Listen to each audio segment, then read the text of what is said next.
guys, welcome back to the channel. Before we jump into the steps, a lot of people ask, should you actually enable game mode in Windows 10? The answer is yes, especially if you're playing demanding games on mid-range hardware. Game mode prevents Windows Update from installing drivers or sending restart notifications, and it helps stabilize your frame rates by prioritizing CPU and GPU resources for your game.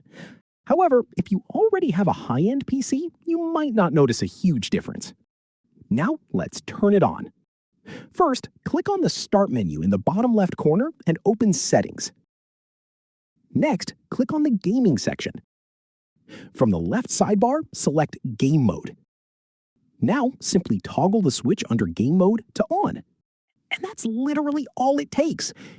If this quick tip helped you out, hit that like button and subscribe for more fast Windows tutorials. See you in the next one.